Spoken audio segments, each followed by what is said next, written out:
I want to tell people about our film, right? We are coming out with a film that's going to be hopefully released. We've already come up with the film. Yeah.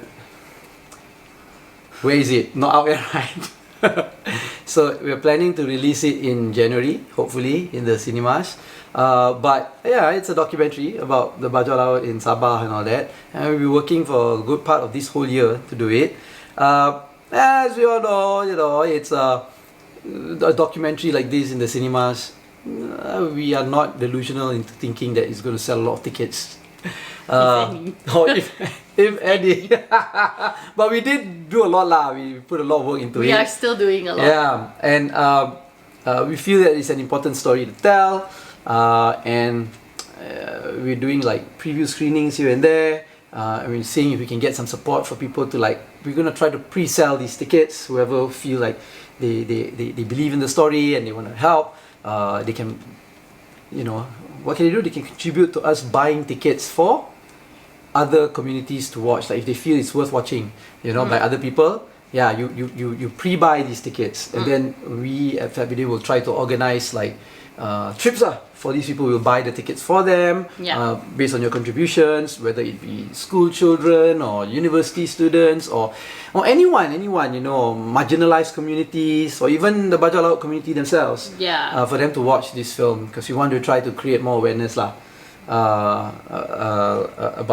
the issue. I mean, you can find out more at FAT BIDIN at our website, and see what you think. And if you feel like you want to be one of those who come for the preview screenings, see if you do want to support the film, get in touch with us. Yes. Yeah, get in touch with us. We're excited. Okay, you're watching and listening to FAT BIDIN Film Club. I'm assuming I'm Zan Azli. And I'm Shami Mustaman. Every week we watch a local film and we review it. And this week we're watching a local film and we're reviewing it. And it's called Ninavau. Okay, actually no, we're recording this after it because we actually watched it at MIFest, but we didn't record an opening at MIFest, so we're recording it now. Okay.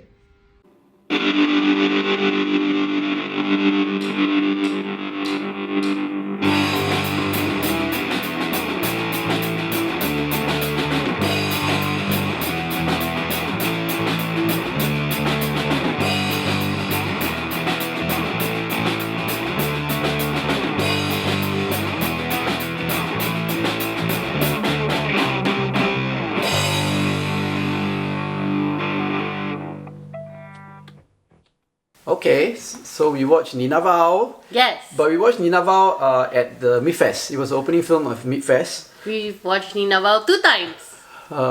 Once at MIFest and once at PFKB. Oh, I didn't watch the second time. I was walking around at the back. Yeah, I can't watch films twice. But yeah, we watched it. And now it's in the cinemas. Yes. Also, I'd like to introduce my incredible, dedicated actors and actors from Sabah. They flew all the way from Sabah for this festival. Yeah, this is my debut film, and I'm happy to share that this is also their debut film as well. Most of them are non-professional actors, and we really love this film. Yeah. Hello, how are you? And actually, I wanted to know how the chemistry that you have, because it's their debut film actually, the first time. How did it transcend in the film, and how did it come out? Because Ninavau is adapted from a short film, and the main actors are also from the short film, Jovinia and Uncle Edward. So when we did the casting, we actually do the interview as well, and when we share and research about the theme and issue of the film, it really resonates with them as well. And I think, and when we did the interview, I think most of the people who came for the casting also resonated with the story.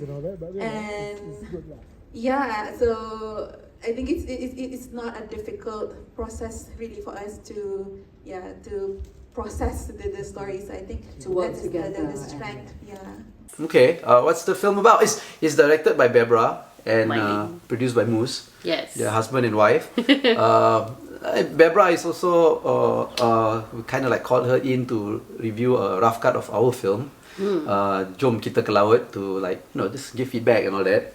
So thank you for that, Bebra. So yeah, what is Ninavau about?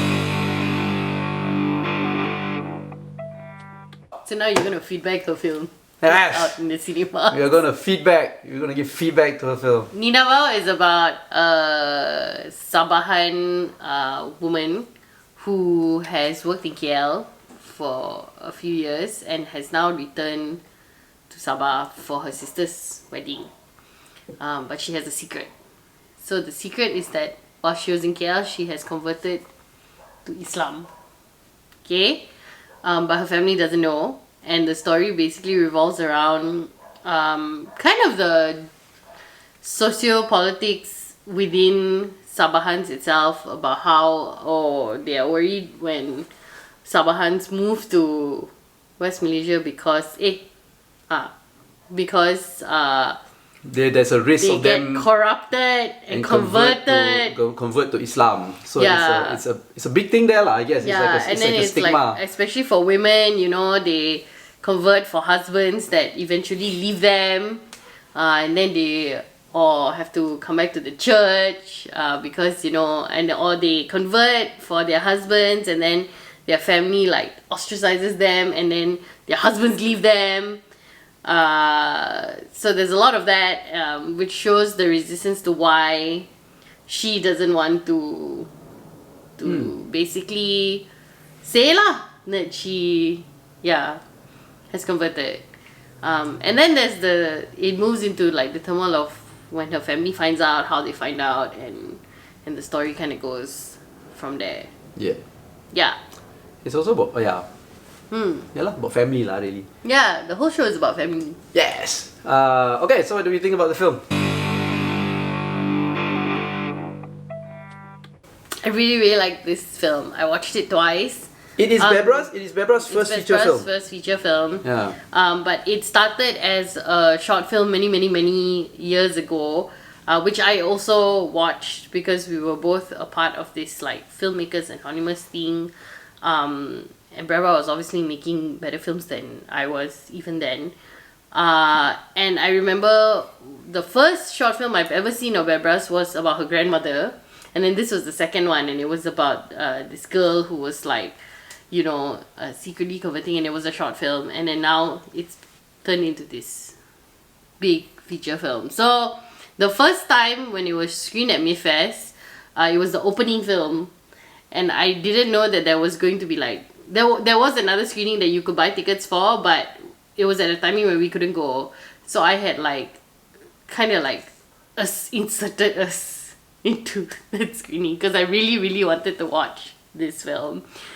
And both times I saw it, I cried because it's just so well done. Like, she really took her time to craft out the film. I think she and Muz make such a good team. They're so like gentle with each other. Their dynamic is just so loving and gentle, and it's shows in the filmmaking also, you know. It's very like graceful. Everything about the film is so graceful. And she got all these like kind of like first time ish actors.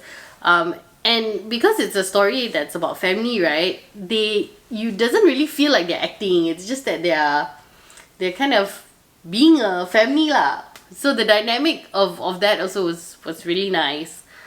And she puts like these little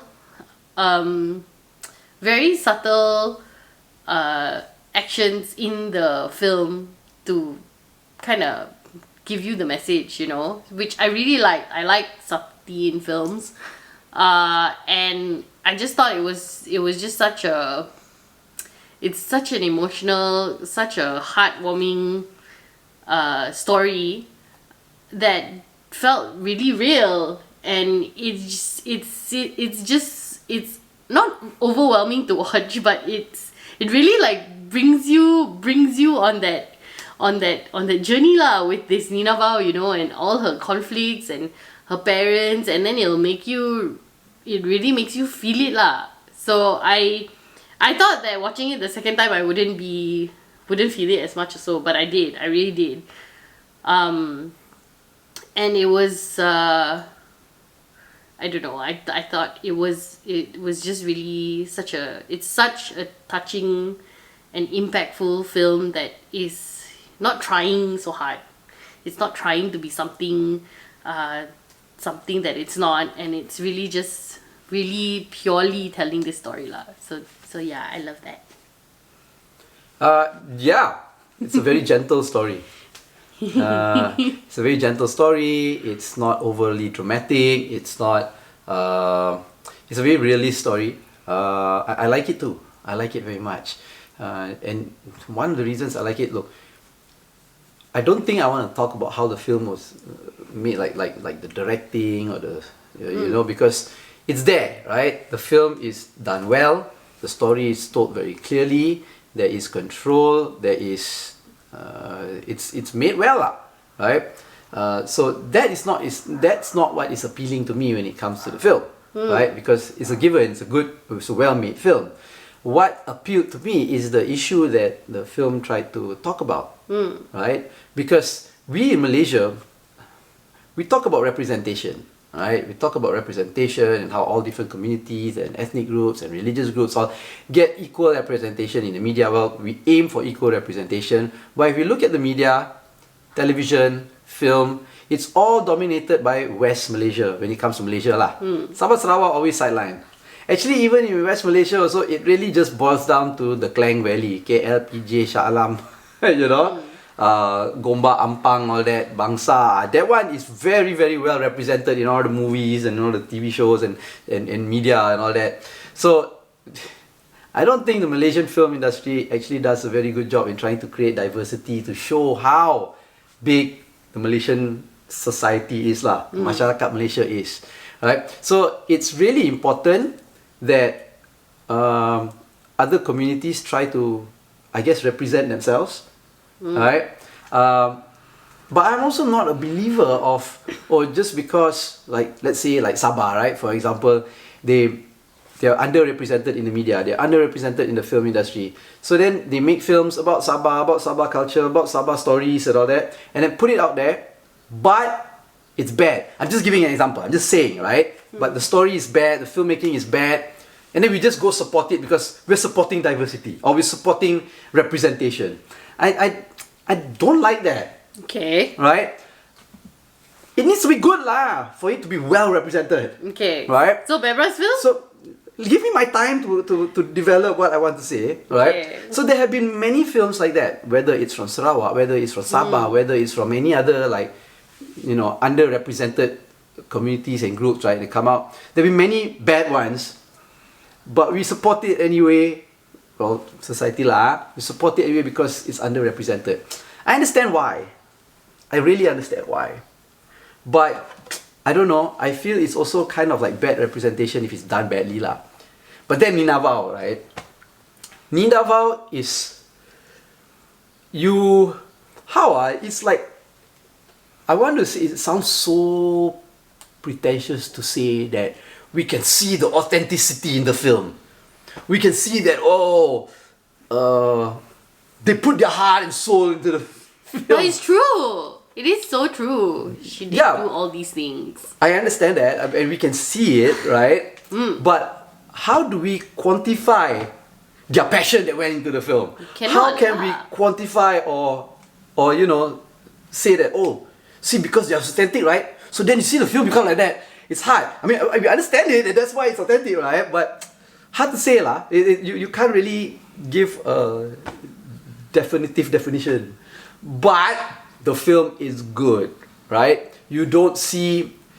When I watch it, I totally feel and I totally understand what these characters are going through, right? You can see the conflict that the main character has when she has converted, and then she's struggling to tell her family. Her sister finds out, right? But then she can't tell the rest of the family because there is the stigma there, right? And in West Malaysia, you have issues like that too, although not with like the Christian community or anything like that. It's Chinese, right? The Chinese community, they're always afraid that their children are going to fall in love with like a Malay man or a Malay woman because we'll convert. And then there'll be so much trouble, so much problems. So it's kind of like the same thing, right? It's kind of like the same thing. And I like how, yeah, what I'm trying to say is it's so hard to define, you know? It's a really good film. I want to also say that everybody should go. Oh, no, not yet reached that section yet. Not yet reached that We section. can get there But- already but- if but- you want. But okay, would you say people should watch this film? I definitely think people should watch this film. Look, Bebra has done something that I think is very hard to achieve for most filmmakers. She has made a story that was kind of her own story, or something that she really wanted to look at and show, and turned it into a very intimate experience for everybody who watches it. So everyone who watches it can relate to it somehow. You don't have to be Sabahan. You don't have to be Sabahan, you don't have to be converted, you don't have to be Muslim, you don't have to be Catholic, but you can relate to the idea of being afraid of disappointing your parents. Yes. Of, you know, being kind of an outlier and not being accepted. Yeah. Or being looked at somewhat differently by this community of people that you once belonged to. But actually, you still belong to, and that's what the film is so trying to it's say. like You know what I mean? She manages to address all of these kind of conflicts that everybody has in this one film. Yeah, and I guess that's what's beautiful about the film. Correct. It's that it is so universally appealing, yet also so locally represented. Yes. It represents Sabah so locally represented well, but yet so universally appealing. Yeah. And it doesn't matter if you're in Sabah or not. You will appreciate the film. You will like it. And if you're Sabahan and you know the issues, you will. You know what I mean? Yes. And she's managed to do this in a very graceful manner. So it's not like so in your face. It's not too.